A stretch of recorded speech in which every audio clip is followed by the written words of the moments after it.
Hello दोस्तों, आज मैं आपके सामने लेक्चर 3 लेकर आया हूँ। भौतिक विज्ञान कक्षा 12 कूलाम के नियम का सदिश स्वरूप। पिछले लेक्चर में हमने कूलाम फोर्स का मैग्नीट्यूड परिमाण ज्ञात किया था। इस लेक्चर में हम ज्ञात करेंगे कि उसकी दिशा कैसी होती है। ठीक है, तो मान लेते हैं कि माना दो धनात्मक, ऐसे आप ऋणात्मक भी ले सकते हैं। ठीक है, धनात्मक ऋणात्मक भी ले सकते हैं, धनात्मक ऋणात्मक या ऋणात्मक धनात्मक कोई भी ले सकते हैं। माना दो धनात्मक बिंदु आवेश, ठीक है, कैसे आवेश, बिंदु आवेश कौन से लेंगे, Q1 व Q2 एक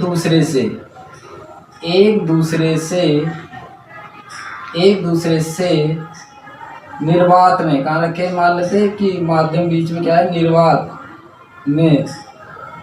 निर्वात में स्मॉल r दूरी पर रखे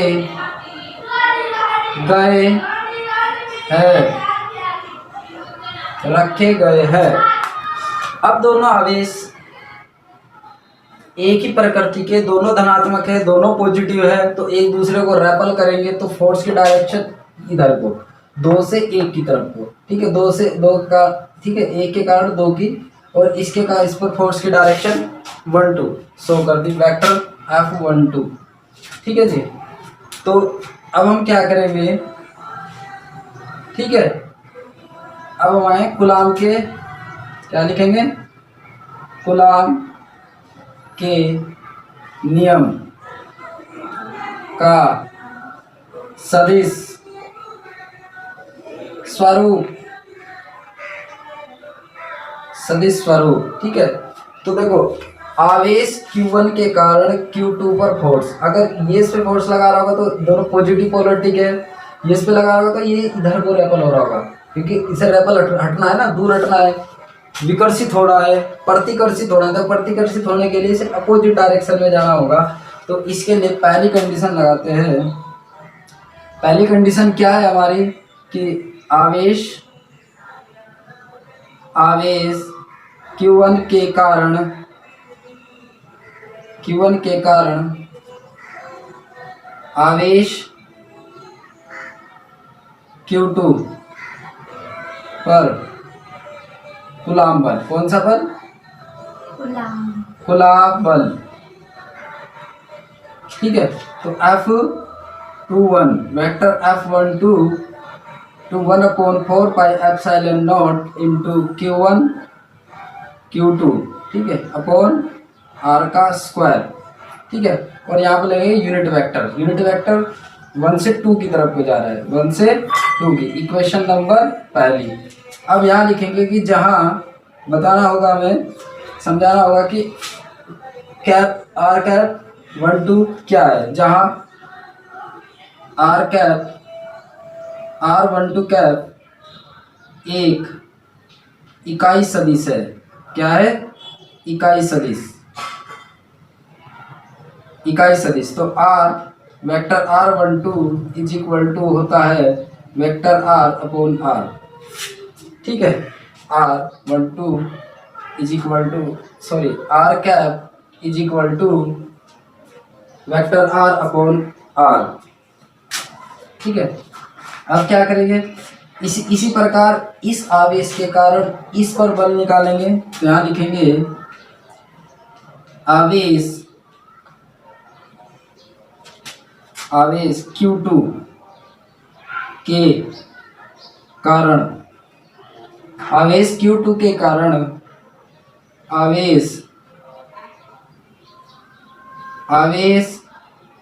Q1 पर कौन सा बल, कूलाम बल। बिल्कुल सही, कौन सा बल, कूलाम बल। Vector F21 is equal to 1/4 pi epsilon naught into Q1 गुणा Q2 अपॉन R का स्क्वायर, और यूनिट वेक्टर इकाई सदिश 21। जहाँ ये भी बताना होगा इसके बाद कि जहाँ इस इक्वेशन दूसरी मान लेंगे जहाँ unit vector r21 is equal to vector r upon r। एक कैसा सदिश है? इकाई सदिश है। इकाई सदिश है। तो निम्न दो समीकरणों से, समीकरण 1 और 2 से निम्न निष्कर्ष निकलते हैं। ठीक है, तो यहाँ लिखेंगे, अगर आप इसको राइट डाउन करना चाहते हैं तो पॉज करके वीडियो को राइट डाउन कर लीजिए। ठीक है, तो यहाँ लिखेंगे समीकरण फर्स्ट और समीकरण दूसरी सेकंड से निम्न निष्कर्ष, ठीक है, निम्न निष्कर्ष प्राप्त होते हैं। तो क्या क्या निष्कर्ष प्राप्त हुए आपको? 1 2 इज इक्वल टू माइनस 2 1, एक दूसरे के अपोजिट हो गए।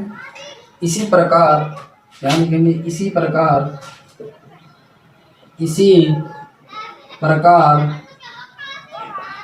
F12 vector is equal to minus K21 F2 vector. ठीक है, तो ये निष्कर्ष हमें निकालने को होते हैं। सेकंड है कि जब ये कंडीशन आपने कक्षा 11 में पढ़ी होगी, सेकंड कंडीशन क्या पढ़ी हमने कक्षा 11 में, कि ये किसका नियम है? न्यूटन का तीसरा नियम। ठीक है, क्रिया और प्रतिक्रिया। ठीक है, तो सदिश स्वरूप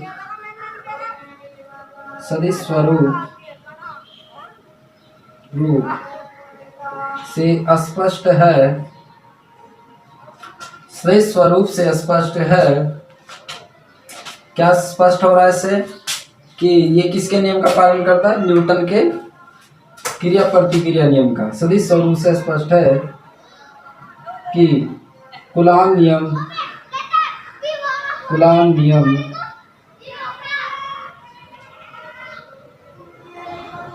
न्यूटन के क्रिया प्रतिक्रिया एक्शन रिएक्शन नियम का पालन करता है। ठीक है, तो एक सामान्य फोर्स की तरह ये भी एक तरह का फोर्स है, ये भी उसी फोर्स की तरह कूलम्ब्स के नियम का पालन करता है। अच्छा, अगर इसमें देखो आपसे पूछ सकता है, क्या पूछ सकता है? ठीक है, ये कंप्लीट हो गया। आपसे पूछ सकता है टॉपिक में कि अगर हमने चार्ज अलग अलग ले लिए, अगर ये ले लिया 1 पॉजिटिव और ये ले लिया नेगेटिव, ठीक है, ये नेगेटिव ले लिया, तो इनके बीच फोर्सेस कैसे निकालेंगे? तो इसके ये क्या करेगा? इसकी तरफ को अट्रैक्ट होगा, और ये किसकी तरफ को अट्रैक्ट होगा? इसकी तरफ से। ठीक है जी, तो ये देख रहे होंगे आप यहाँ पे कि ये जो आवेश है यहाँ पे रखा गया है, एक आवेश यहाँ पे रखा हुआ है, तो एक आवेश दूसरे आवेश की तरफ को अट्रैक्ट हो रहा होगा। ठीक है, तो इसकी डायरेक्शन क्या होगी? 1 2 F12, और इसकी डायरेक्शन क्या रही होगी? F21। ठीक है, तो सेम वेक्टर्स रहेंगे, सेम लगा सकते हैं। ठीक है, तो ये सब बहुत बार पूछा गया है बोर्ड एग्जाम में। नई हेडिंग है अपेक्षित विद्युतशीलता, प्रविद्युतांक या विशिष्ट विद्युतता। ठीक है, इसके अलग अलग नाम से भी आती है, बहुत ज़्यादा पूछा गया है।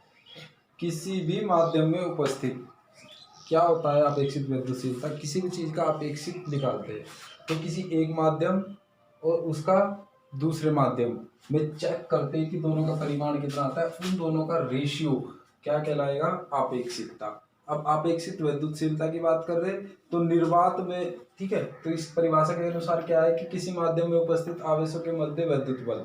ठीक है, किसी माध्यम में उपस्थित आवेशों, कोई माध्यम लिया हमने, किसी माध्यम में उपस्थित आवेशों के मध्य विद्युत बल ज्ञात करेंगे, और फिर निर्वात या वायु में चेक करेंगे। ठीक है, उसके जितना भी गुना प्राप्त होता है उसे माध्यम की अपेक्षित विद्युतशीलता कहते हैं। इसे के आर या एप्सिलॉन आर, ठीक है, कई जगह सीबीएसई में ज़्यादा के आर से प्रेजेंट है, इसे एप्सिलॉन आर से प्रदर्शित किया जाता है। तो अपेक्षित विद्युतशीलता बराबर होता है निर्वात में उपस्थित आवेशों के मध्य, निर्वात में उपस्थित आवेशों के मध्य कूलम्ब बल, किसी माध्यम में उपस्थित आवेशों के मध्य कूलम्ब बल, इन दोनों का अनुपात ही क्या कहलाएगा, अपेक्षित विद्युतशीलता है। यानी हम चेक कर रहे हैं कि किसी माध्यम में विद्युतशीलता और वायु या निर्वात के सापेक्ष कितनी है, उस चीज को हम ज्ञात करेंगे। इसके लिए हमें क्या करना होगा, पहले किसी माध्यम में ज्ञात करनी होगी, निर्वात में ज्ञात करनी होगी, दोनों को भाग कर देंगे उठा के, ठीक है। तो वही करेंगे कि माना फर्स्ट कंडीशन कहती है कि माना दो बिंदु आवेश, ठीक है, दो बिंदु आवेश है, कोई से भी हो सकते हैं, ऋणात्मक हो सकते हैं, धनात्मक हो सकते हैं, यहाँ केवल परिमाण से मतलब होगा।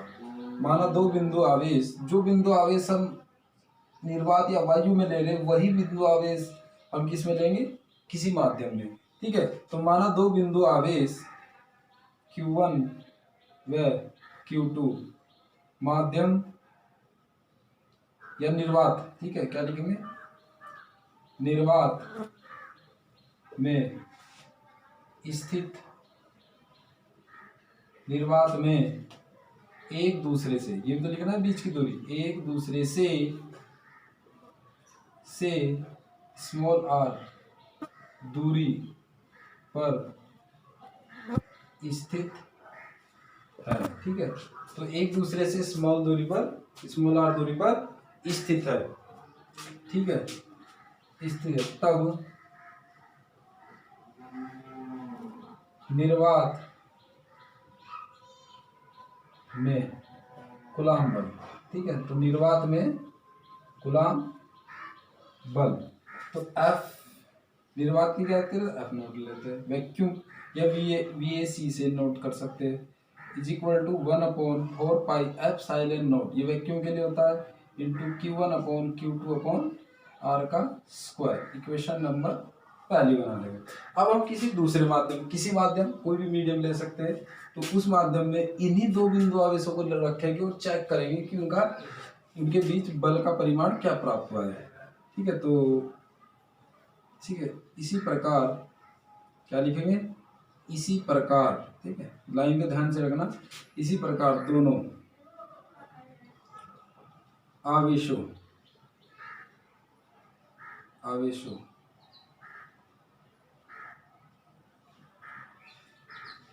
के कारण Fm sigma epsilon m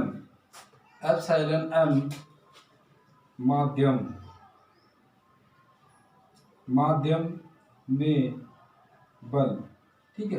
epsilon माध्यम यानी कि कोई माध्यम हमने मान लिया कि वो माध्यम क्या है, एप्सिलॉन m है, में बल, ठीक है। और ये ठीक इसी प्रकार स्मॉल आर दूरी पर स्थित होंगे, तो Fm is equal to 1/4 pi epsilon, अब यहाँ नोट नहीं आएगा, अब क्या आएगा, एप्सिलॉन m इंटू, ठीक है, Q1 Q2/R स्क्वायर, इक्वेशन दूसरी। अब हमें यहाँ पर ध्यान देने की बात है कि जैसे हमने निर्वात में लिया तो निर्वात को ऊपर रखेंगे, इसको नीचे रखेंगे, चाहे ऐसे याद कर सकते हैं या दूसरे तरीके से कि हमें इसका कितना गुना है, ये होगा कि इसका कितना गुना है, ठीक है। हमेशा निर्वात में सबसे ज़्यादा विद्युत बल देखा गया है, कूलम्ब बल सबसे ज़्यादा कहाँ होता है, निर्वात में, और उससे कम कहाँ होता है, किसी भी माध्यम में। जब कूलम्ब ने प्रयोगों द्वारा चेक कर रहे थे तो सबसे ज़्यादा पाया गया निर्वात में, ठीक है। तो इस वजह से निर्वात से कितना गुना है उसको भाग देकर ही तो प्राप्त करते हैं, तो ठीक है। तो आइए भाग देकर बात करते हैं, तो समीकरण पता चल क्या होगा, भाग देकर प्राप्त करेंगे किसको, निर्वात को, इससे देंगे भाग, ठीक है। तो समीकरण प्रथम को समीकरण दूसरी से क्या देने पर, भाग देने पर, भाग देंगे, तो भाग देंगे F वैक्यूम ठीक है। तो यहाँ दे रहे कि समीकरण 1 को समीकरण 2 से भाग देने पर, ठीक है, तो F vacuum upon F medium, ठीक है, F vacuum upon F medium इसके बराबर का कैसे देंगे 1 upon F four epsilon naught into Q1 into Q2 upon R का स्क्वायर, ठीक है। तो 1 upon 4 pi epsilon naught into Q2 upon Q2 into Q2 Q1 into Q2 sorry Q1 into Q2 upon R का square, ठीक है। तो इससे पूरा कैंसिल हो जाएगा, 4 पाई से 4 पाई गया। अच्छा यहाँ पे एम आएगा क्योंकि किसी मीडियम की विद्युतशीलता ले रहे तो ये ऊपर जाएगा। तो F V A C is equal to F M is equal to F silane M upon F silane not, ठीक है। और ये बराबर किसके होगा, इसके, ठीक है। तो ये आपेक्षिक विद्युतशीलता है, ठीक है। तो किसी माध्यम की आपेक्षिक विद्युतशीलता उस माध्यम का विद्युतशीलता और निर्वात या वायु की विद्युतशीलता से कितना गुना है वही क्या कहलाती है, आपेक्षिक विद्युतशीलता। उम्मीद है कि आपकी समझ में आया होगा, ठीक है।